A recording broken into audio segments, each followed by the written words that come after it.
नमस्कार, मैं हूं रत्ना और आप देख रहे हैं सी न्यूज़ भारत। वक्त हो गया उत्तर प्रदेश बुलेटिन का। बात होगी फर्रुखाबाद की, जहां हाई टेंशन लाइन की चपेट में आने से एक किशोर बुरी तरह झुलस गया। साथ ही बात होगी सुल्तानपुर की, जहां राष्ट्रीय एकता सद्भावना प्रदर्शनी और मेला का भव्य आयोजन किया गया। ऐसी तमाम खबरों पर विस्तार से चर्चा करेंगे। बलिया जनपद के रघुनापुर पिपरपाती गांव से दुखद खबर है, जहां पिता रामाश्रय वर्मा अपने बेटे विशाल वर्मा के अचानक गायब होने के बाद दर दर भटक रहे हैं। उन्होंने थाने और आला अधिकारियों तक संपर्क किया, लेकिन कहीं से भी बेटे का पता नहीं चल सका। अपने बेटे की तलाश में रामाश्रय वर्मा बेहद दुखी हैं और रो रो कर बुरा हाल है। वो बलिया वासियों से अपने बेटे को ढूंढने में मदद की गुहार लगा रहे हैं। अपना क्या नाम और परिचय बताएं। रामाश्रय वर्मा, पिपरपाती, रघुनाथपुर। क्या हुआ है? ये मेरा लड़का जो है घर से निकला और गया, तब से आया नहीं अभी तक। कितना दिन हो गया? 1 महीना 5 दिन हो गया। तो आपने इसकी गुमशुदगी का रिपोर्ट दर्ज कराया है? हाँ, गुमशुदगी का थाने में रिपोर्ट कराया और चारों ओर जो है कहीं नहीं पता चला। कैसा लड़का था, किस तरीके से उसका? मंद बुद्धि का लड़का था। कद में 4 फुट 6 इंची का लगभग है। सांवला है, काला कोट पहना हुआ है और नीला रंग का फुल पैंट पहना हुआ। कितने बजे से गायब हुआ? कितने? उस शाम को 5 बजे तक ले था। वो 5 बजे के बाद जो है घर से बाहर निकला, तब से नहीं है। आपने थाने को सूचित किया था? थाने हाँ, 3 तारीख तक ले मैंने चारों तो जो हुआ 3 तारीख को मैंने दरखास्त दी है। कौन सा थाना पड़ता है? बांसडीह रोड। तो क्या कहना चाहेंगे? हम यही कहना चाहते हैं कि हमारे लड़के जो है कहीं भी किसी भाई बंधु को मिले, हमारे लड़के को अगर कोई फ़ोन से बता दे या सूचित कर दे तो हम उनको कुछ इनाम के तौर पर भी कुछ दे सकते हैं। तो अगर किसी व्यक्ति को मिले तो किस नंबर पर सूचना दें? 48 89 48 11 45 18 नंबर पर हमको सूचित कर दे। एक बार और नंबर बताएं अपना। 89 48 11 45 18। इस नंबर पर हमारे को सूचना देने वाले भाई जो भी दे, उनको हम कुछ इनाम। बलिया से सी न्यूज़ संवाददाता आनंद दुबे की रिपोर्ट। ग्राम पंचायत महेदू के निवासी घनश्याम कुशवाहा की छिरौटा महेदू मार्ग पर पुलिया से गिरने से दर्दनाक मौत होगी। वो किसी कार्य से घानी रखकर लौट रहे थे, तभी कोहरे के कारण संतुलन खोने से नहर के पास पुलिया से नीचे पानी में गिर पड़े। गंभीर चोटें लगने के कारण उनकी मौके पर मौत हो गई। घटना की जानकारी मिलते ही क्षेत्र में शोक की लहर दौड़ गई। मांदा से सी न्यूज़ संवाददाता कासिद की रिपोर्ट। शंकर बाजार करवे स्थित दृष्टिबाधित विद्यालय परिसर में 19वां लुई ब्रेल महोत्सव 2026 भव्य रूप से शुरू हुआ। 2 दिवसीय इस कार्यक्रम के मुख्य अतिथि जिलाधिकारी पुलकित गर्ग और अध्यक्ष जिला पंचायत अशोक जाटव रहे, जबकि आयोजन नेत्रहीनों के विकासार्थ सामाजिक संस्थान करवी द्वारा किया गया। उद्घाटन लुई ब्रेल की प्रतिमा और मां सरस्वती के चित्र पर माल्यार्पण, ध्वजारोहण और मशाल प्रज्वलन के साथ हुआ। विभिन्न प्रांतों से आए छात्र छात्राओं ने वंदना और संकल्प गीत प्रस्तुत किए। जिलाधिकारी ने कहा कि इस तरह के आयोजनों से दृष्टिबाधित छात्रों का ज्ञान और कौशल बढ़ता है और वो आत्मनिर्भर बन सकते हैं। जिला पंचायत अध्यक्ष ने संस्थान के कार्यों की सराहना की और छात्रों का स्वागत किया।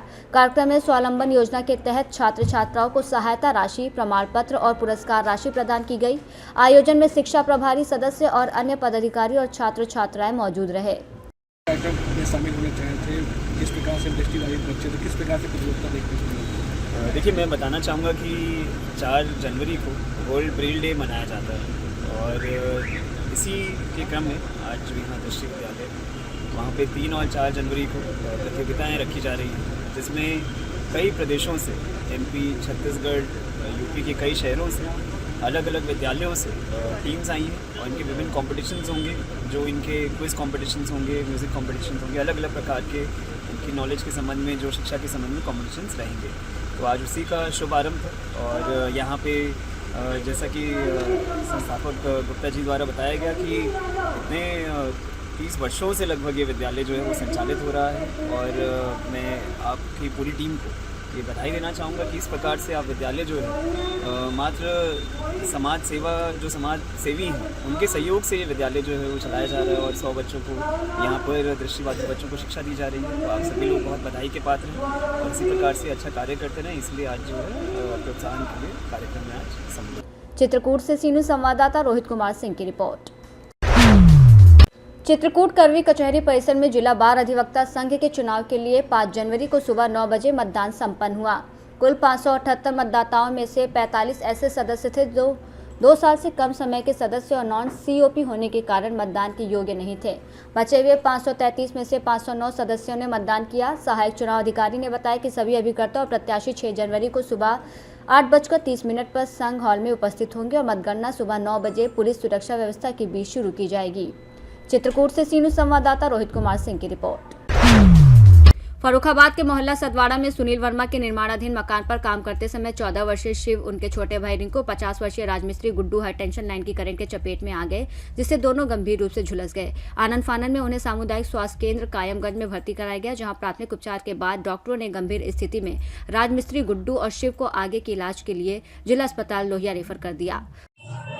अभी 2 मरीज आए हुए हैं। एक का नाम शिवा सनाफ कुंवरपाल है और ये अतायपुर पिल्लों का निवासी लगभग 14 साल है। एक दूसरा मरीज आया हुआ गुड्डू सनाफ हकीमुद्दीन, ये लालबाग के रहने वाले हैं। इनकी उम्र लगभग है 50 साल। परिजनों के द्वारा बताया गया है कि ये कहीं काम कर रहे थे तो बिजली की चपेट में आए हुए हैं, इलेक्ट्रिक पोल से दूर है। इनके साथ किसी को रेफर किया गया? अभी 2 मरीजों को इनको आए हुए हैं, दोनों को हमने रेफर किया।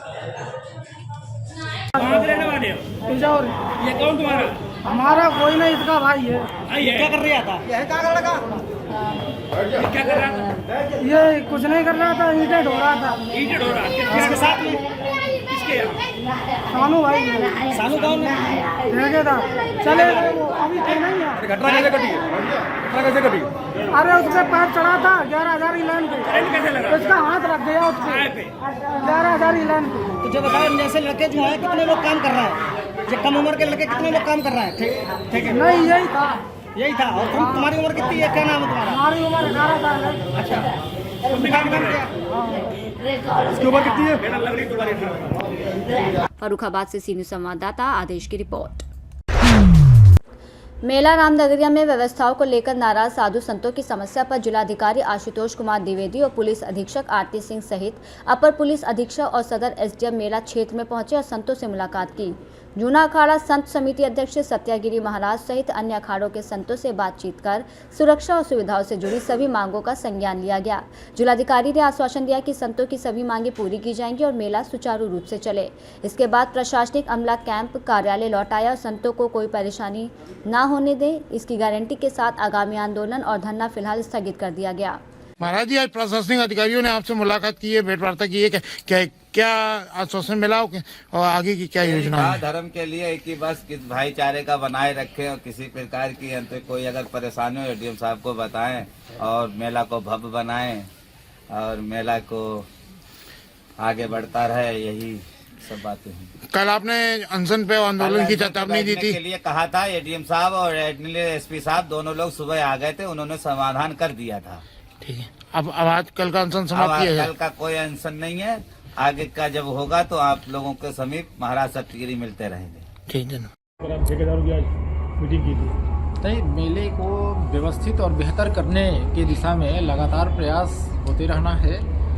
काम अच्छा हुआ है और बेहतर व्यवस्था की ओर है।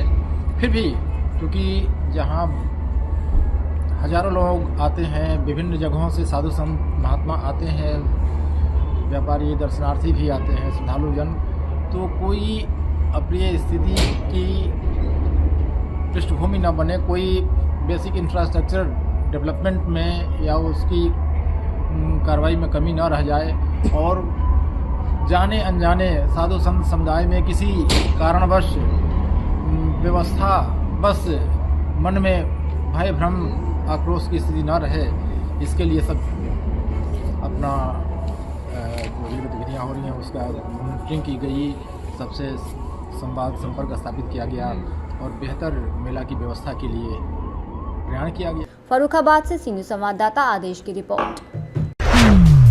खबर जनपद ललितपुर के ब्लॉक मड़ावरा से है, जहां सरकारी विभागों में टैक्सी परमिट के बगैर निजी वाहन ठेके पर लगाकर सरकार को चूना लगाया जा रहा है। मंगलवार को ब्लॉक मुख्यालय पर मुख्य विकास अधिकारी की बैठक में विभिन्न विभागीय अधिकारी पहुंचे, जहां कई अधिकारी निजी वाहनों पर उत्तर प्रदेश सरकार की पट्टिका लगाए हुए पहुंचे। गौरतलब है कि कई वाहन चालक निजी वाहनों पर उत्तर प्रदेश सरकार लिखवाकर जनता में रौब झाड़ते हुए देखे जाते हैं। मड़ावरा ललितपुर से सीनियर संवाददाता राकेश कुमार वैद्य की रिपोर्ट। मऊ जनपद के मोहम्मदाबाद गोहाना में पूर्व ज्येष्ठ ब्लॉक प्रमुख स्वर्गीय अजीत सिंह की 5वीं पुण्यतिथि आज श्रद्धा और सम्मान के साथ मनाई गई। कार्यक्रम का आयोजन उनके मित्र मोहर सिंह के आवास पर किया गया और इस अवसर पर गोसाईगंज के विधायक अभय सिंह ने स्वर्गीय अजीत सिंह के चित्र पर पुष्प अर्पित कर उन्हें श्रद्धांजलि दी। विधायक अभय सिंह ने कहा कि करीब 5 वर्ष पूर्व लखनऊ में पूर्व ब्लॉक प्रमुख अजीत सिंह की निर्मम हत्या कर दी गई थी। उन्होंने कहा कि मोहर सिंह अपने मित्र के हत्यारों को सजा दिलाने के लिए लगातार संघर्ष कर रहे हैं। वहीं मोहर सिंह ने कहा कि जब तक वो जीवित रहेंगे अपने मित्र स्वर्गीय अजीत सिंह को न्याय दिलाने की लड़ाई लड़ते रहेंगे।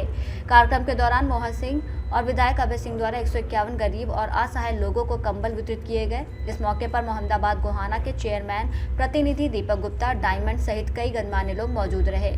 मऊ से सी न्यूज संवाददाता प्रमोद विश्वकर्मा की रिपोर्ट। शामली जिले के थाना भवन नगर पंचायत में अधिशासी अधिकारी जितेंद्र राणा के नेतृत्व में पट्टी कालरू उन रोड स्थित खसरा नंबर 1319 और 1320 की कब्रिस्तान भूमि पर माफिया द्वारा किए गए अवैध कब्जे को नगर पंचायत और राजस्व विभाग की संयुक्त टीम ने पूरी तरह हटवाया। मौके पर पैमाइश कर अवैध निर्माण ध्वस्त किया गया और भूमि कब्जा मुक्त कराई गई। अधिशासी अधिकारी ने चेतावनी दी कि नगर क्षेत्र में किसी भी सरकारी या सार्वजनिक भूमि पर कब्जा बर्दाश्त नहीं किया जाएगा और भविष्य में ऐसे मामलों में राजस्व वसूली के साथ कठोर कानूनी कार्रवाई की जाएगी। सर, जैसे कब्रिस्तान की भूमि से कब्जा हटवाया गया है, पूरा मामला क्या है? इसके जो है पूर्व में भी शिकायत की गई थी नगर पंचायत द्वारा। पूर्व में भी एक बार यहाँ पर अवैध कब्जा हटवाया गया था। कुछ अवैध कब्जाधारी जो आसपास जो कॉलोनी काट रहे हैं उनके द्वारा इस पर पिलर गाड़ कर जो है अवैध कब्जा करने की कोशिश की जा रही थी, जिसको कल नगर पंचायत द्वारा दोबारा से ध्वस्त करा दिया गया है। शामली से सीनियर संवाददाता पंकज उपाध्याय की रिपोर्ट। दोस्तपुर में राष्ट्रीय एकता सद्भावना प्रदर्शनी और मेले का भव्य आयोजन किया गया, जिसका उद्घाटन ब्लॉक प्रमुख प्रातेश सिंह बंटी ने फीता काटकर किया। मेले में हजारों लोग पहुंचे और ठंडी के बावजूद बच्चों, युवाओं और बुजुर्गों ने झूलों, ब्रेक डांस, पार्क ट्रेन, मीना बाजार, हस्तशिल्प स्टॉल और खाने पीने की दुकानों का आनंद लिया। झूलों की व्यवस्था मेला मालिक सनी केसरवानी द्वारा संचालित की जा रही है, जिससे सुरक्षा और बेहतर प्रबंध सुनिश्चित हुआ। उद्घाटन कार्यक्रम में कई गणमान्य लोग मौजूद रहे और मेले के आयोजन में योगदान देने वालों को स्मृति चिन्ह और अंग वस्त्र देकर सम्मानित किया गया। आयोजकों ने बताया कि मेला राष्ट्रीय एकता, भाईचारे और सद्भावना को मजबूत करने के उद्देश्य से आयोजित किया गया है और यह आगामी दिनों तक आमजन के लिए खुला रहेगा। सुल्तानपुर से सी न्यूज संवाददाता दिनेश सिंह अंगवंशी की रिपोर्ट। बुलेटिन में फिलहाल इतना ही। देश और दुनिया की तमाम बड़ी खबरों के लिए आप देखते रहिए सी न्यूज भारत।